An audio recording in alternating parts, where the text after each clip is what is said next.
Hi, I'm Emily Flowers with the Divorce Lending Association, and I'm a certified divorce lending professional, or CDLP. And this is part of our divorce literacy series. And today I'm here with Tracy Malone.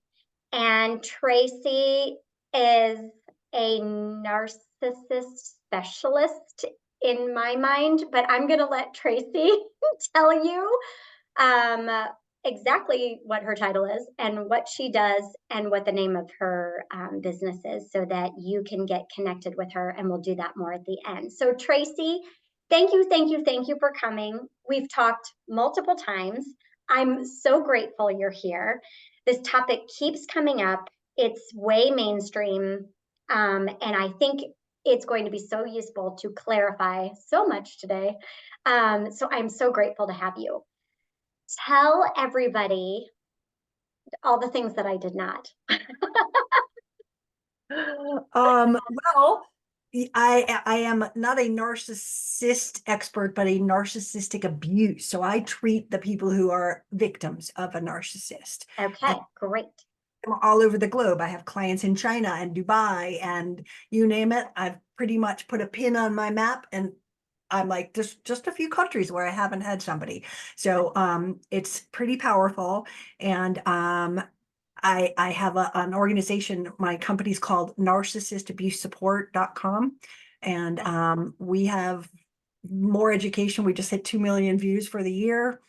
And we are reaching a lot of people and educating them. So there's just like, who is your narcissist pages? And here's some resources. And it's just, we build it and they come. Wow, that is amazing. Again, don't you feel like this term is being used a lot lately? It's like completely mainstream. I think we fudge it a little bit and don't really, it's sort of like anxiety. Like we use it so loosely and it probably needs to be defined and we're definitely going to be talking about that today. Tell me how you got to this space. Like why? Wow. Why did I change my career of 26 years? N- Why? Not the intentional job change. Honestly, I was a victim. Okay. And once I found that out, it followed me. I'm like, but why? But I don't understand it. And it had been my entire life. Not only was my ex-husband, which I wrote a book about, but then the next guy. And he was worse than the ex-husband, right? And so it was sort of like, well, that's when I realized I've got to figure this out. And then it led me down a track to figure out that my entire family has always been like this. And it was normalized behavior to me. Like I thought ghosting was our family vacation because they just did it. Who was not? I was the only one ever talking to everybody, but they weren't talking. They weren't talking to this one. And I was just, so when a guy would do it, I would be like, oh, they'll be back. That's just normal. Like it was so normalized to me that I didn't see it because I didn't have the words, despite the fact that I'd been in therapy for so many years and going, this is what's happening with this one. And this is what my therapist, when I finally figured it out, I went to him and I said, I think he's a narcissist. What do you know about that? And he goes, well, they like to look in the mirror. I'm like, what? I just at that point I'd read like 5 books and I'm like, no. So again, it was so normalized that I didn't see it, nor did my therapist. Okay. That is so helpful because I highly doubt that you're the only one that's experienced this, right? Never. Yeah. So, so tell us a little bit about your practice and how you maybe go through a couple things. So you said you wrote a book. I did. Um, okay, and I know you have a little tool for us too, but tell us a little bit about how people go about this process with you. Do you? So I do all of my sessions on Zoom. Okay. So again, if they're in Germany, we're going to meet early in the morning. If they're in Dubai, we're meeting in the morning. If they were here in Australia, we're probably meeting later in the day, right? So I do them all there, and everyone comes in with different things because it doesn't have to be a divorce. I do, specialize in divorce, but I Okay. also do narcissistic mothers and fathers and siblings and bosses and neighbors and the gamut is wide. And they could be just, I need some answers. Like, is this what I'm dealing with? And what should I do? How do I communicate better with my mom so that I'm not triggered every 5 minutes?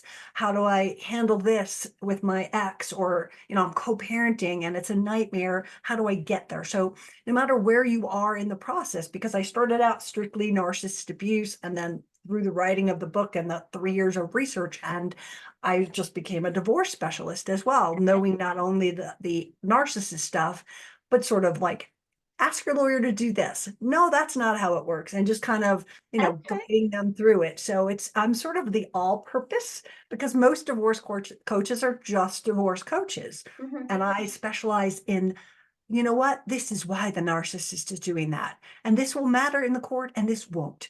And so when you have someone that is guiding you to, like, because the narcissist is constantly doing things and you're like fireworks going off all around you, but you're like, is this me? Did I do something bad? Or whatever it is, I guide them to let go of some of that stuff and realize, no, that's just the tactic. And this is why they're doing it. And they go, oh, okay. And it Okay. brings down their temperature of the internal messages that I do something wrong, because the narcissist is always telling them they did something wrong. Okay. So how do I know if I'm dealing with a narcissist? Truly, Truly. how do I know if I'm dealing with a narcissist? Or can I have some tips?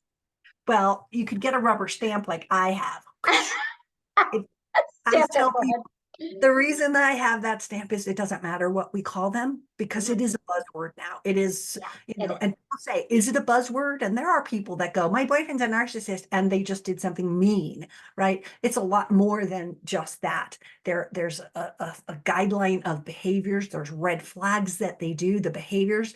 There's something called the DSM-5, which is the Diagnostic Statistical Manual, which is what therapists and psychologists diagnose somebody with. And there's just these like 5 points.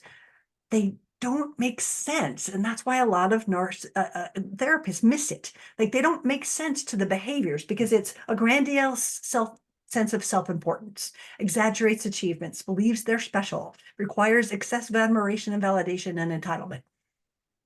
That sounds like exactly what my therapist said. They like to look in the mirror. No, they're cruel. They manipulate to get their way. They lie. They're selfish. They intimidate. They stalk. They charm as the first weapon. They come in and they are the sweetest, nicest. You are feeling like you are the luckiest person on earth, because they create a mask for each one of their victims. If you're looking for someone that does X, they had a dog with one blue eye and one, brown eye, just like you. They love horse riding, just like you. And you're like, oh my God, we're perfect. They come out based on what you like, and you found your perfect mate. Oh my God, we're so perfect. Everything's right, right?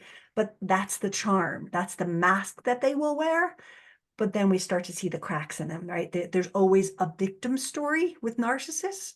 They are Okay. always the victim. And when my clients say to me, but I was a victim, and I'm like, well, how do you know the difference between their victimness and your victimness?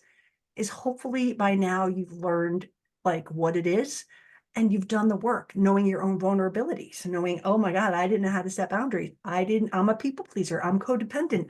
I just kept taking them back when they did horrible things to me, right? Knowing what your own accountability is, if you would, takes you off the hook. And their difference in the victim story, if I said to you, what's the difference?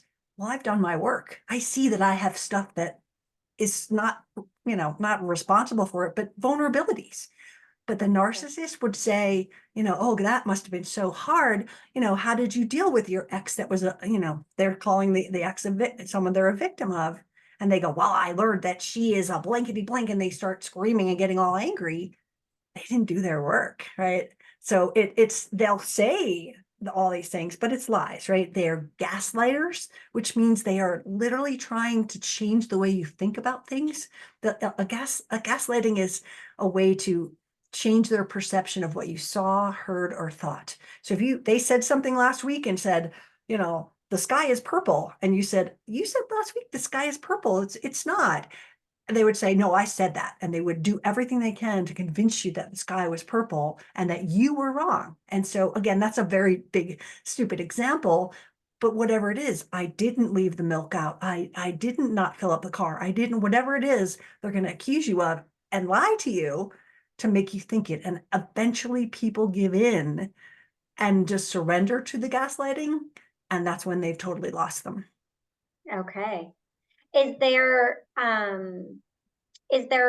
traits or qualities or something that the narcissist knows to go after? Like in a Yeah, person? what they're looking for? I've Sure. heard like somebody who's a rule follower, they just love rule followers, Mhm. but I don't know. You tell me. What do I know? They love people that are compliant. So they very often go for people who are therapists. They go for lots of spiritual people. So if you're a good church going person and you forgive easily, your goal to them, right? Because they're going to do things that are going to need forgiveness. They're going to need you to be that. I'll trust you again. It's okay. I accept your apology, even though you did it last week too, right? They're looking for someone that is forgiving and again, really nice, often beautiful, often smart, and often there's assets that they look for. Again, the qualities, like we're talking about these things, Mm. assets are not necessarily having a house, but I have a chapter in my book about the rich and the poor narcissist, because a rich narcissist hunts you down for the qualities that you could be arm candy, for example, right? But a poor narcissist is there for your money. I can't tell you how many victims marry these people and 5 minutes later divorce them because now we're married, give me half your house. Oh my goodness. Okay. That's the whole thing. So, I mean, the bottom line is they manipulate every single situation. Nothing they say is trustworthy, and they lie, they cheat. Um, During a divorce, they hide money, they stalk, I mean, these things are not normal that people going through a divorce have Mhm. to appeal the court decision in an appellate court. That's not normal divorce. This is like accelerated crazy, if you would. Okay. Understood. I am sure that you and I could talk about this topic for hours because I'm already hooked and fascinated. Um, and every time I talk to you, it's like we could go on and on. Um, you have so I really want you to tell us what the name of your book is, and I want you to show us your cool um your checklist, and then I want you to tell us how do we find you, so that because I think there's going to be plenty of people that are going to need some help. So can you give us the goods, please? Sure. So my book, I have 36 healing journals on trust and fear and anger. Those are all on my website, which we'll talk about in a second. But this is the book, Divorcing Your Narcissist. You can't make this shit up. Uh, it's just a fact. Like 3 people said that to me in the same day, and I'm like, that's my title.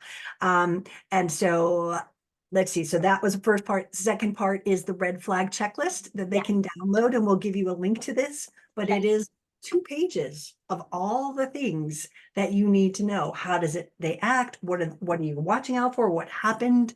What are their personality traits? I have people, like 40,000 people have downloaded this, and then they call me to coach and go, I didn't believe it until I checked 99% of them, and it's like, oh my God, like when you see it on paper, it's shocking. And Yeah. then help to get out.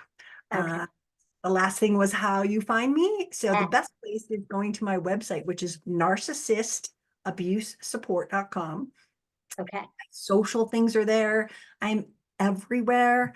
My YouTube channel, my podcasts, it's all on there right in the top corner. And you'll see all the resources, as well as if you're dealing with someone from your mother to your boss, there's all these pages that are who are your narcissists. If you're divorcing, I got pages of resources for that as well.